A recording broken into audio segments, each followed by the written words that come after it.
하나님의 말씀 나누려고 합니다.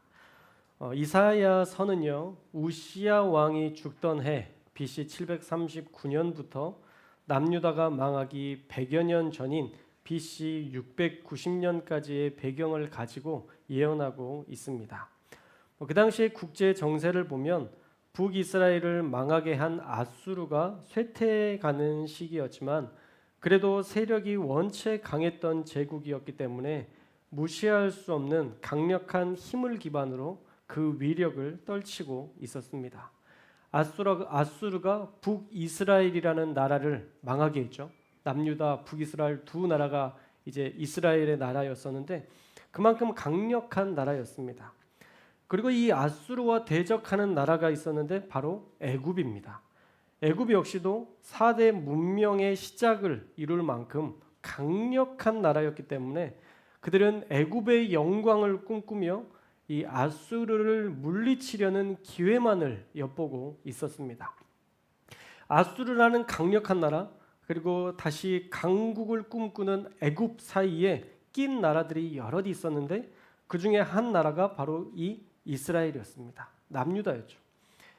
참, 여러분이라면 아직은 힘이 있는 강력한 제국 아수르와 손을 잡으실래요? 아니면 이제 다시 힘을 키우고 있는 강국 이집트, 애굽과 손을 잡으실래요? 지금으로 치면 가까운 중국과 손을 잡는 게 외교적으로 좋은 일일까요? 아니면 미국과 손을 잡는 게 외교적으로 좋은 일일까요? 사실 어디나 득과 실이 있기 때문에 이거다라고 말하기는 어려울 것입니다. 제 생각에는 믿음 좋은 우리 송도교회 성도님들이라면 아수르도 애굽도 아닌 하나님을 선택하고 할렐루야 여호와를 따르리라 라고 어쩌면 믿음의 방식을 선택할 거라 믿습니다. 그리고 사실 이스라엘은요 하나님을 신뢰해야 살아갈 수 있는 민족입니다. 이스라엘은 유럽, 아프리카, 아시아 그 중간에 있는 사이 땅이라고 표현하거든요. 그 사이 땅에 있습니다. 그래서 유럽도 아프리카도 아시아도 진출할 수 있지만 반대로 유럽도 아프리카도 아시아도 공격할 수 있는 가장 취약한 땅에 살고 있습니다. 자, 왜 하나님은 그런 땅에 이스라엘을 살게 하셨을까요? 이유는 간단합니다. 하나님을 신뢰하고 살아야 네가 살 수 있다라는 그 믿음의 원리를 잊지 않게 하기 위해서 하나님은 더 좋은 땅에, 더 넓은 땅에 살게 하신 것이 아니라 그 사이 땅에 살게 하신 것입니다. 그래서 하나님을 신뢰해야 살 수 있는 민족이 바로 이스라엘이었어요. 반대로 하나님과 동행하지 않으면 언제든지 공격당하고 무너질 수 있는 나라가 바로 이스라엘이었습니다. 여러분, 그런데 이스라엘만 그럴까요? 사실 지금을 사는 우리도 그렇습니다. 우리도 하나님을 신뢰하지 않으면 언제든 갈대처럼 흔들리고 모래성처럼 무너질 수 있는 삶을 살고 있습니다. 여러분, 우리가 당장 내일을 장담할 수 있습니까? 수많은 자연재해와 홍수, 또 교통사고와 예기치 않은 안전사고, 요즘은 묻지마 칼부림이 되게 많은데 정말 무서운 시기를 우리가 살고 있습니다. 장담할 수 없는 거예요. 그래서 우리도 사실 사이 땅에 살고 있는 상황입니다. 하나님을 신뢰하면 하나님의 보호하심 가운데 살 수 있지만 우리가 하나님을 신뢰하지 않고 우리의 힘으로 살아가기 시작하면 사방에서 공격당할 수 있는 고통의 땅을 살고 있는 것이 사실 우리의 현실입니다. 그래서 하나님을 신뢰하는 믿음이 있어야 하는 겁니다. 하나님과 동행하며 살아야 하는 것입니다. 그런데 역사적으로 보면 이스라엘은 그렇지 못했습니다. 739년 그때 시기부터 지금 이사야서 48장에 이르는 이 60년이 흐르는 동안 이스라엘은 하나님을 의지하기는커녕 친아수르파와 친애굽파 간에 당파 싸움이 계속 벌어집니다. 그런데 우리나라의 역사도 여러분들이 사극을 보시면서 많이 겪고 아시겠지만 여러분, 정치인들이나 그 당시에 나라를 다스렸던 사람들이 나라를 정말 사랑하는 마음으로 싸우는 사람이 몇이나 됩니까? 그럼 국회의원들이 요즘 TV만 보면 싸우잖아요. 정말 우리는 싸우는 일을 너무 심심치하게 보는데 그들을 우리가 바라보면 정말 나라를 사랑해서 싸워라고 생각해서 막 긍휼한 마음이 드세요. 그만 좀 싸워라 이런 생각이 드세요? 그만 싸우라는 생각이 들지 않아요? 뭐 이번에 고속도로 문제도 뭐 당신들이 어떤 그건지 모르지만 그만 좀 싸우고 이 도로나 나게 해달라 그렇게 얘기하잖아요. 이게 국민들의 아마 마음인 것 같아요. 근데 그 당시의 정치인들도 마찬가지죠. 자기 이익을 위해서 싸우는 거였어요. 이 당시에도 분명히 아수르로부터 돈을 먹은 정치인과 애굽으로부터 돈을 먹은 정치인들의 싸움이었을 것이니 사실 어느 편에 선다 해도 이스라엘이 망하는 길로 가는 것은 불보듯 뻔한 일이었을 것입니다. 이런 상황들이 계속 오래도록 지속되었고 지금 오늘 본문 이사야서 말씀이 나오는 그 60년의 시간이 흘렀음에도 불구하고 그들은 어느 편에 서야 할지 정하지 못하고 당파 싸움에만 모든 시간을 허비했던 것이죠. 그런데 이사야서에 보면요. 이미 1장에서 백성들이 얼마나 거역하고 있는지 또 예루살렘이 어떤 심판을 받을 것인지에 대해서 1장에 이미 그 예언이 등장하고 있습니다. 왜 망하게 되는지, 왜 심판을 받을 수밖에 없는지를 계속 말씀해주고 있는 것이죠. BC 739년이면 유다가 망하기 155년 전의 일입니다. 아직도 한참 남은 심판의 이야기를 155년 후의 일을 지금 이사야서 1장에서 말씀하고 있는 거예요. 자, 왜 망하게 된다고 이야기하는지를 살펴보면 이사야서 1장 21절 말씀에 보시면요. 신실하던 성읍이 어찌 창기가 되었는고 라고 한탄합니다. 이스라엘이 얼마나 심각하게 타락했는지를 보여주고 있죠. 신실했던 성읍이었는데 이들이 창기가 되었다라고 표현하고 있어요. 얼마나 음란하게 얼마나 우상을 섬기며 살았는지 창기라고까지 표현하고 있습니다.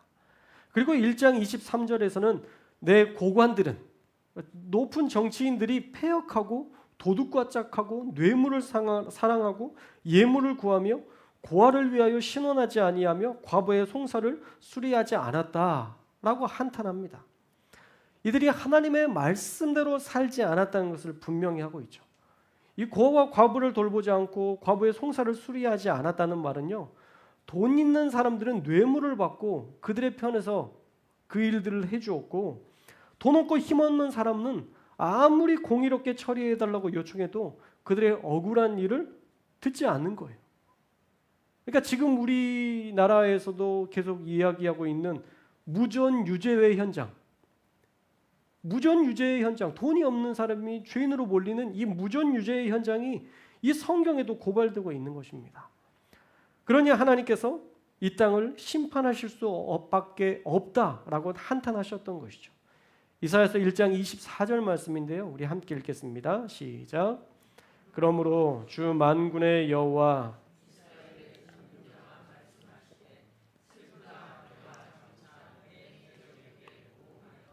내 마음을 편하게 하겠고 내 원수에게 보복하리라.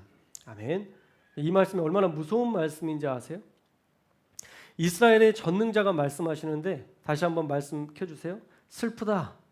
내가 장차 내 대적에게 보응하고 내 마음을 편하게 하겠고 내 원수에게 보복하리라 라는 이 대적, 이 원수라는 표현이 누구를 가리키냐면 이스라엘을 가리키는 거예요. 지금 이스라엘을 향해서 너는 내 대적이고 내가 너를 보응해서 내 마음이 편하게 할 것이고 내 원수, 네가 나의 원수 되었으니까 내가 너를 보복하겠다라고 표현하고 있는 것입니다. 그만큼 이스라엘이 얼마나 하나님과 멀어졌고 하나님을 대적하며 살았는지를 우리가 알 수 있습니다. 그러니까 대적, 원수라는 표현을 쓰고 있잖아요. 그런데 그들도 깨끗해질 수 있는 방법이 있대요. 그게 뭐냐면 바로 심판을 통과하는 거예요. 이게 해결책인지는 모르겠지만 이 심판을 통과해야만 해결될 수 있대요. 우리 이사야서 1장 25절에서 27절 말씀인데요. 우리 함께 읽겠습니다. 시작. 내가 또 내 손을 내게 돌려 내 찌꺼기를 잿물로 씻듯이 녹여 청결하게 하며 내 혼잣물을 다 제하여 버리고 내 재판관들을 처음과 같이 내 모사들을 본래와 같이 회복할 것이라. 그리한 후에야 내가 의의 성읍이라 신실한 고울이라 불리리라 하셨나니 시온은 정의로 구속함을 받고 그 돌아온 자들은 공의로 구속함을 받으리라. 아멘. 자, 깨끗해질 수 있는 유일한 길은 심판을 받는 것이다 라고 얘기하고 있어요. 25절 말씀 다시 보시면요, 내 손을 내게 돌렸다라는 말은 이 심판의 손을 아수르나 애굽과 같은 이방 나라가 아니라 이스라엘을 향해서 심판하시겠다는 말씀입니다. 그래서 너의 찌꺼기는 용광로에 녹여낼 것이라고 말씀하죠. 그리고 혼잣물은 다 제거하시겠다고 말씀하고 있습니다. 그 당시에 이 은을 불법으로 유통하려고 납을 녹여서 유통시키는 혼합물을 파는 사람들이 꽤 있었다고 합니다. 똑같이 생겼는데 나중에 변질되고 변질이 안 되는 차이가 있는데 그 사람들 중에서 돈을 더 받기 위해서 은에 납을 녹여서 혼합물을 파는 사람들이 있었대요. 그렇게 거짓된 인생을 하나님께서 제거하시겠다라고 하나님이 다짐하고 계시죠. 그래서 26절 재판관과 모사, 이 모사라는 것은, 모사는 누구냐면 왕과 고위 관리들에게 이 정책을 제시하는 사람들입니다. 왕과 고위 관리들에게 정책을 제시하는 전문가들이, 그들이 만약 잘못 마음을 먹고 자기의 이득을 취하는 방식으로 정책을 한다면 어떻게 돼요? 나라가 망하죠. 계속 부패할 수밖에 없죠. 그래서 그들이 본래처럼 바른 정책을 가지고 이야기할 수 있도록 회복할 것이다 라고 얘기하시는 것이죠.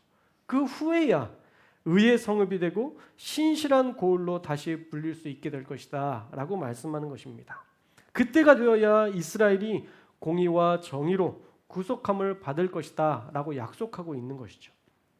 결국은요, 그 값을 치러야 회복하게 될 것이라는 무서운 경고의 말씀입니다.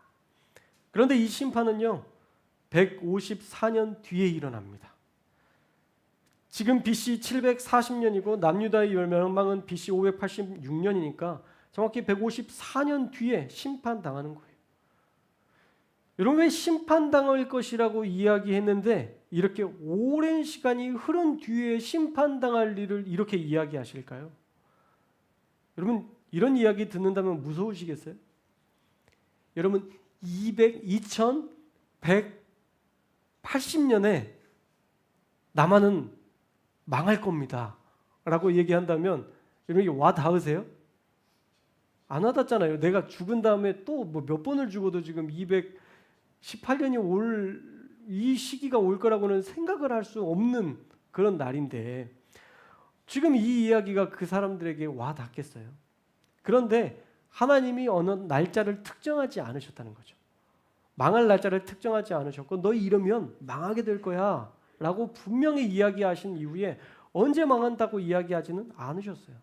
그렇다면 이 긴 날짜를 어떻게 봐야 되냐면요, 하나님께서 심판하시기로 마음먹고 심판하시기로 결정하셨지만 하나님께서 오래 참으신 거예요. 내일 당장이라도 지금 심판하고 싶은 마음이 여기까지 있으셨지만 하나님은 150여 년의 기간 동안 하나님께서 참으시고 또 참으시고 또 참으시면서 돌아올 거야. 내 백성은 돌아올 거야. 분명히 돌아올 거야 라고 기다려주셨다라는 사실을 우리는 알 수 있습니다. 하나님은요, 멸망당할 자라도 이렇게 오래 기다리시는 하나님이십니다. 또 한 가지 분명한 사실은요, 하나님은 그 심판 중에도 자기 백성을 구원하시는 분이라는 사실이에요. 오늘 말씀에 보면 하나님이 그 심판의 날에 함께 하시며 은혜와 구원을 베푸실 것이라고 약속하고 계십니다. 우리 49장 8절의 말씀을 함께 읽겠습니다. 오늘 말씀인데요, 함께 읽겠습니다. 시작. 여호와께서 이같이 이르시되 은혜의 때에 내가 내게 응답하였고 구원의 날에 내가 너를 도왔도다. 내가 장차 너를 보호하여 너를 백성의 언약으로 삼으며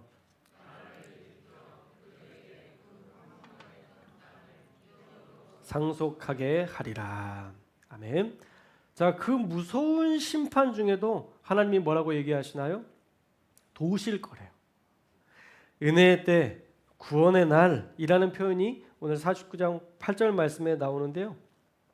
은혜의 때, 구원의 날은 우리가 얼마 전에 스바냐서 말씀을 통해서 그 날에 대한 해석을 해드렸는데, 그날, 그때는 바로 심판받는 때를 가리킨다라고 말씀드렸습니다. 여기도 마찬가지죠.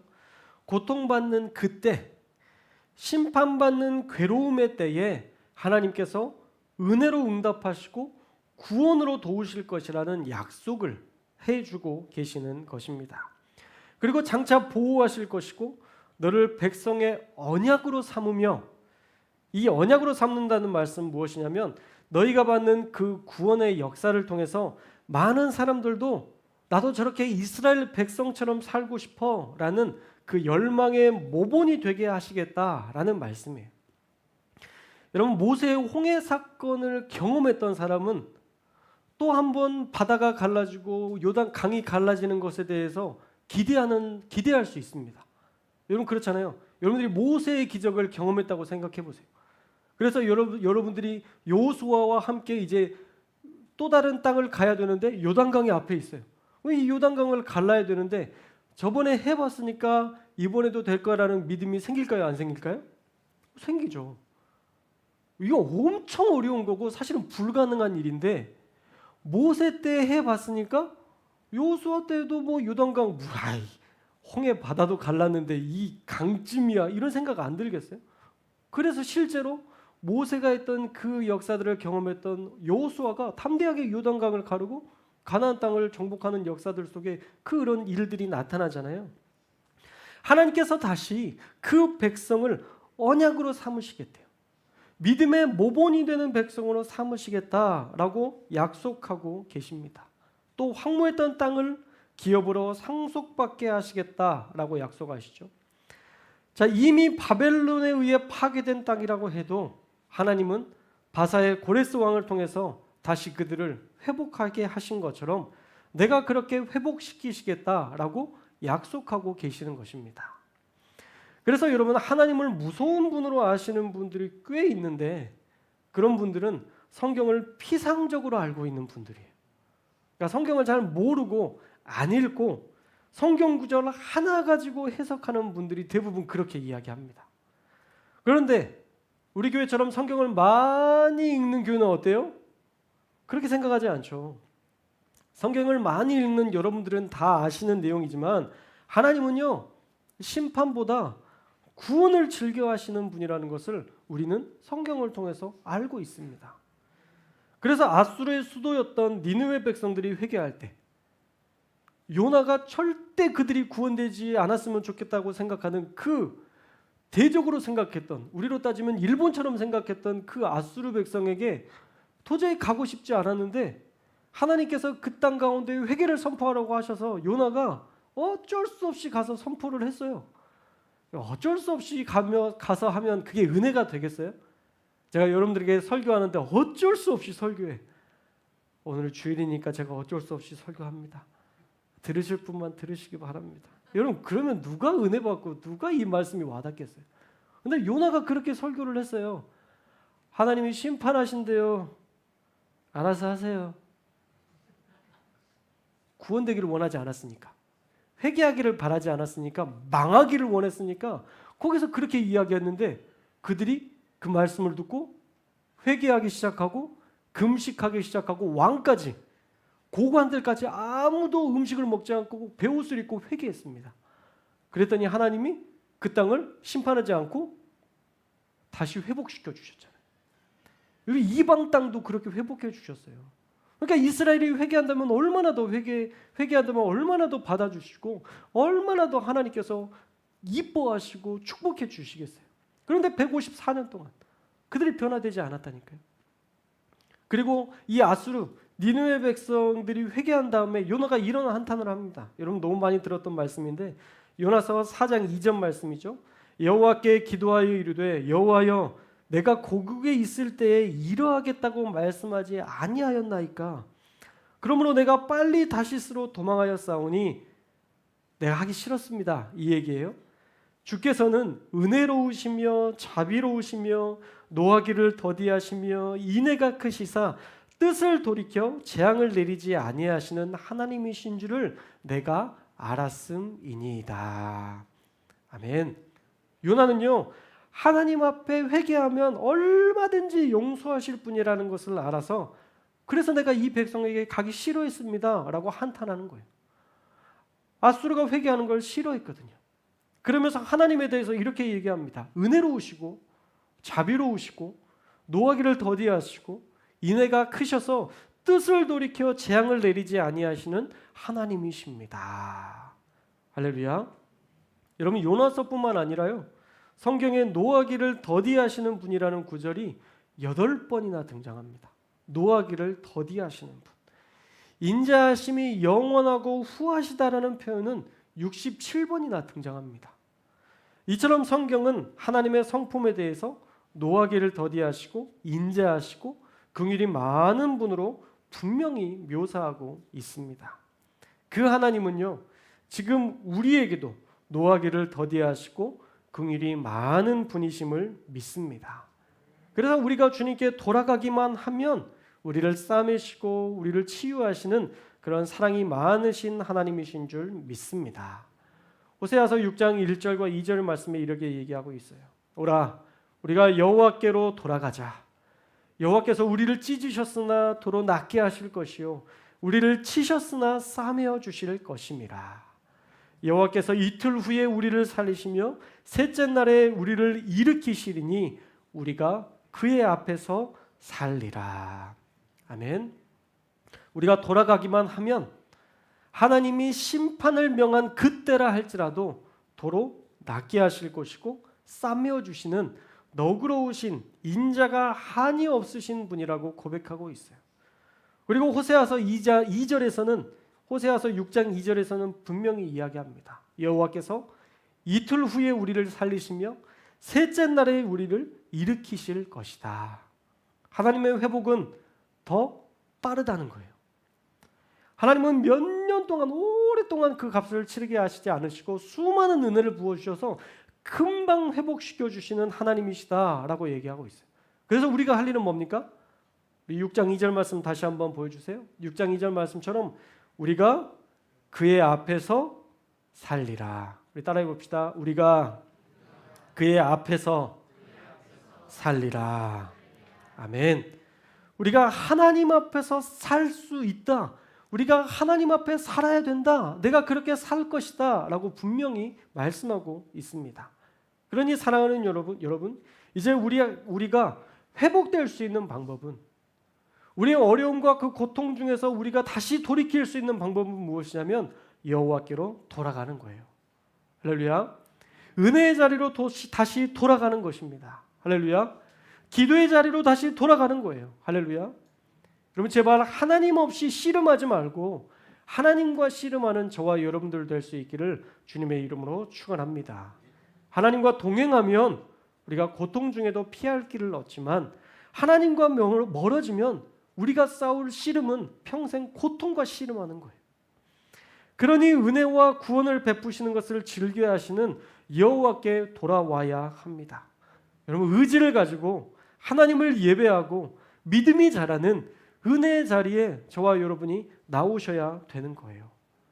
여러분, 이제 우리의 예배가 회복되었으면 좋겠습니다. 코로나 이전의 여러분의 모습과 예전에 주님을 정말 사랑했던 그 모습으로 우리가 다시 돌아왔으면 좋겠습니다.